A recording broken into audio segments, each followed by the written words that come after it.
Hey guys, this is Dawn Marie with Sign Parties 101 and sunrisemarie.com, and I am here to teach you how to make a really cool distressed looking sign. Now, if you have followed me for any amount of time, you know that I love the distressed look. Those signs that maybe look a little weathered or vintage, that is just my jam. And one of these ways to make this antique look is one that I learned not that long ago, but it is one of my most favorite ways to make a distressed sign. And that is by using this little guy here, a jar of petroleum jelly. So if you have some Vaseline or petroleum jelly laying around, you guys can make this sign as well. So let us get started.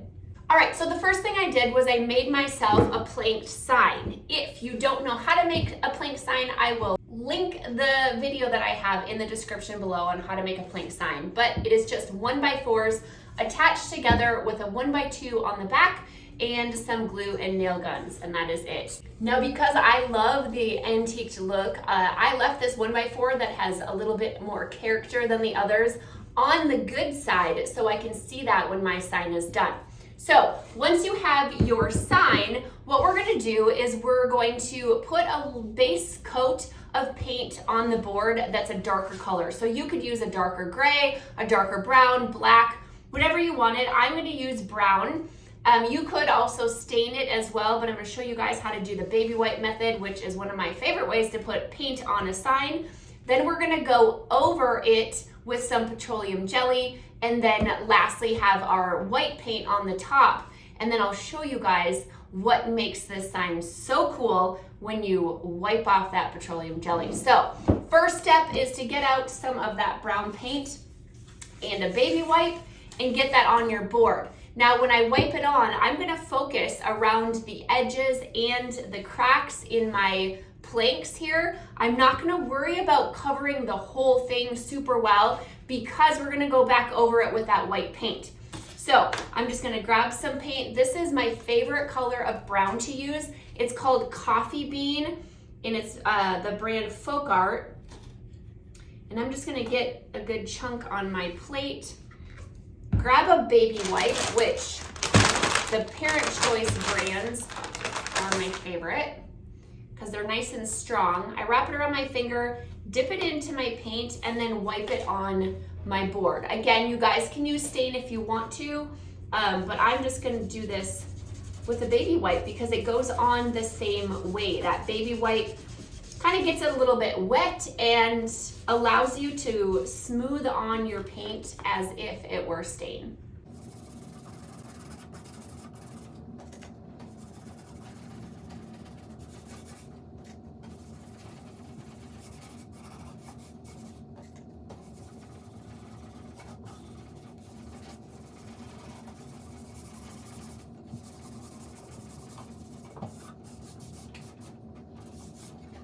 Now that we have that finished, you see how I focused more around the middle and the edges. I'm just gonna make sure I get some brown on the edge of my sign. Remember, it doesn't have to be perfect because white paint is going to go over it.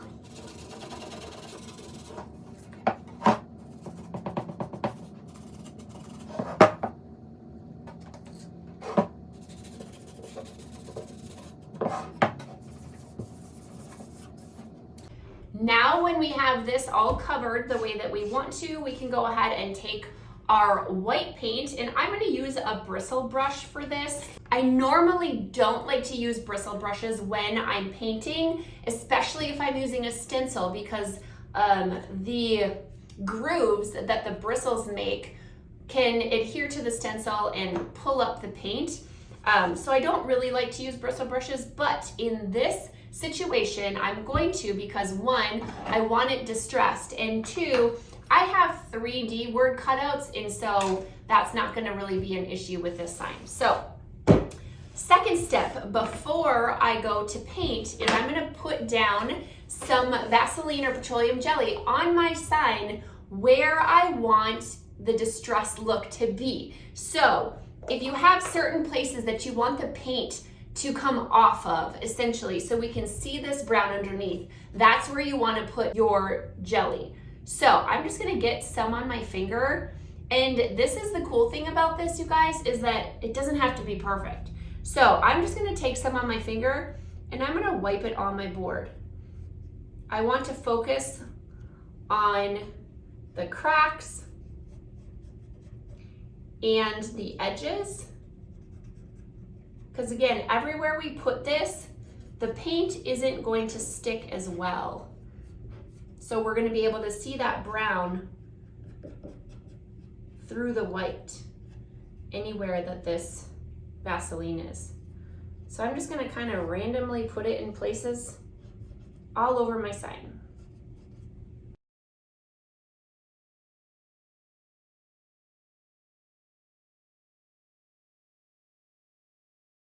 I think that looks good. So we're gonna set that aside, and now we can take our white paint and our paintbrush, and all we have to do is paint right over the Vaseline. So I'm gonna get another plate. This paint is called Warm White by Folk Art.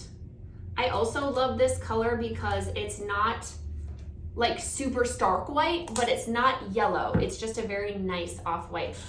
So put a little bit on my plate. We're gonna dab in the paint and then wipe it onto our board. I'm gonna focus on getting the inside of my sign the most, and then kind of lift my brush up as we get closer to the edge to make it look a little bit rustic on those edges.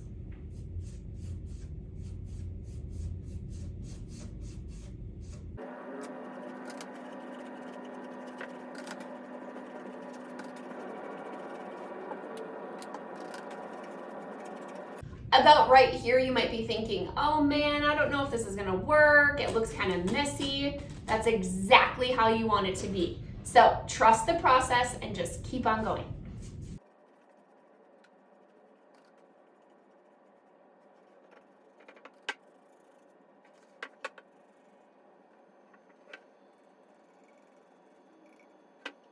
Okay, now we want this paint to dry, so I'm just going to set my brush aside and let this sign dry. Okay, you guys, my paint is dry, and so what I can do now is I'm just gonna take a paper towel and I'm gonna wipe it across my sign to get all of the paint that is on top of that Vaseline or petroleum jelly off of the sign. So everywhere that I have the Vaseline, the paint didn't stick.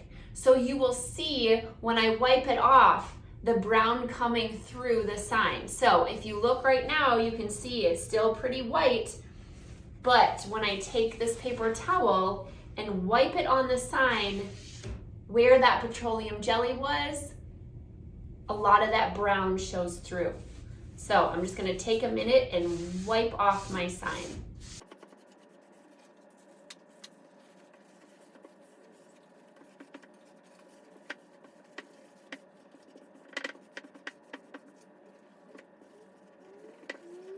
You guys, that is so cool. I love the way, look at how this looks like it's just kind of chipped off.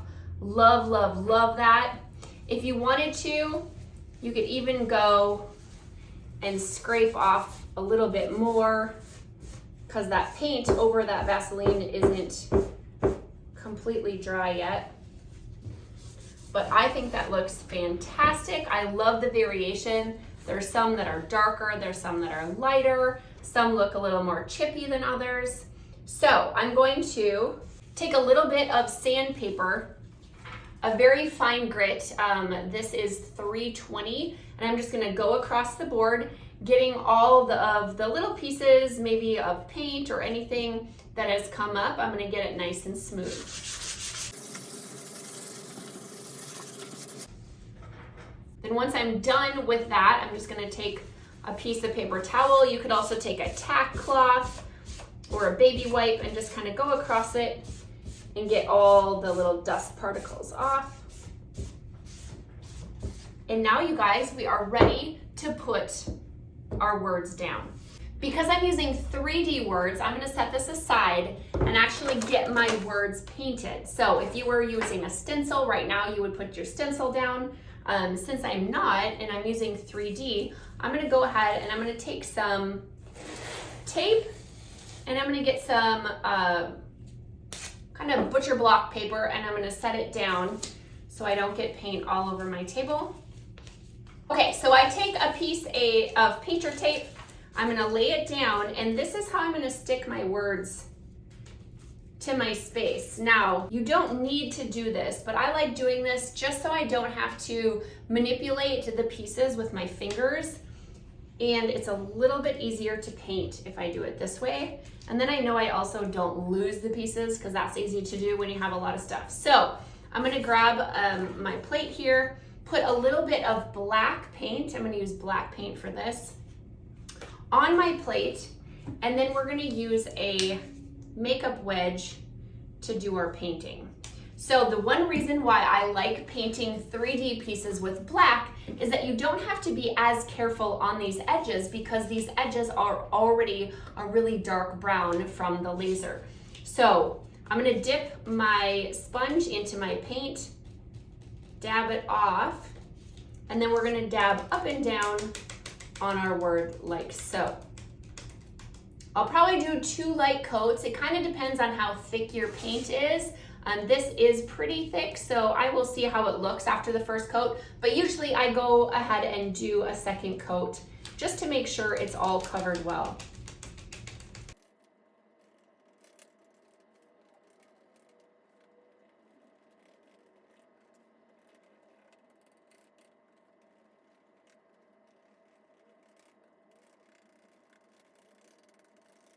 Okay, so now that I have a first coat on it, I am gonna go ahead and run through it again with a second coat. You don't need as much paint because you're doing the second coat, but still dab your paint on your sponge, dab it kind of off, and then dab up and down on your design.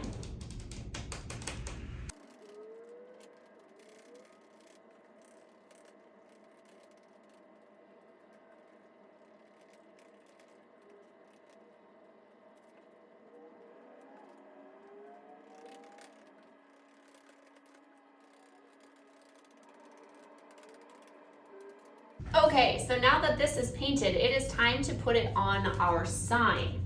Now, there's a couple different ways that you can do this, and I'm gonna actually show you a little trick that I have learned with the cutout of your words and how to get them on there just perfect. I'm gonna show you it, but I'm not actually gonna use it because I really like to have creative freedom, I will call it, when I'm placing my things down. But a lot of people like this guide, and so I'm gonna show you how to use it. Okay, so you take your sign, and this is how we want it, with this at the top. And what you can do is use this as a guide. So you can place this on your sign. Now, because I don't want to accidentally glue this down to my sign, I usually like to take a coin, like a quarter, or an extra scrap piece of wood and put it underneath. So I will show you that.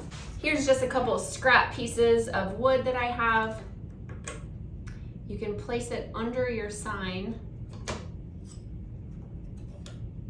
where there's not the words, just like so, just so it's lifted off a little bit, and then making sure you have it where you want it on your board.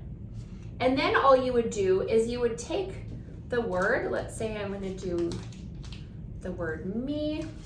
Now again, I'm not gonna actually do it this way because I wanna move the words just a little bit, but you would put some glue down the back of this word and place it in there and let it drop just like that.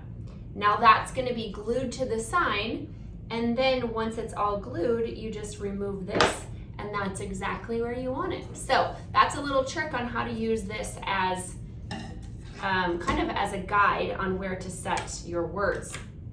Now, if you're like me and you don't really like to use guides, then what I suggest is you lay your words out how you think you want it on your sign before you actually glue them down. Because if you don't, you could find yourself out of room when you're laying your pieces down and they actually have glue on them. So we want to just kind of lay them out how we think we're going to want them, and then kind of step back and see if this is exactly where you want it on your board. Don't forget all these little dies, commas and dots to the eyes. Okay, and then take a good look at it from a distance. Okay, so I figure that's about where I want them. And I'm gonna take my glue. Now, I'm using this glue, which is Loctite Professional. I will have it in my Amazon store linked below. But if you are at a party, I do not recommend using this at parties because it sticks very well and very instant. There's really not a lot of wiggle room, if you will, with this stuff, but I do like using it for my own stuff. So I'm gonna use it today. Make sure you don't get it on your fingers. If you do, I have found that the lemon essential oil helps get it off. Don't ask me how I know. So we're just gonna put a little bit of glue down the back and lifting up just one word at a time, place it back down where you want it. And this is going to ensure they're exactly in the place that you want them to be.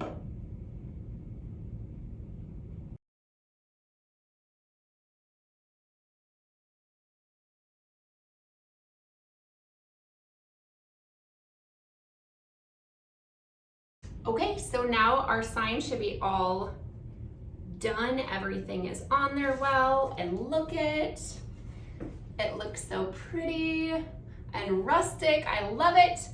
If you want to hang the sign up, I do have a video that I will link below as well on how to attach D-rings and a wire to a plank sign. So hope you guys love this. I can't wait to see your photos of your distress sign using the petroleum jelly method. Make sure you send me a message and let me see your photos. Make sure you like and subscribe, and I will see you in the next video.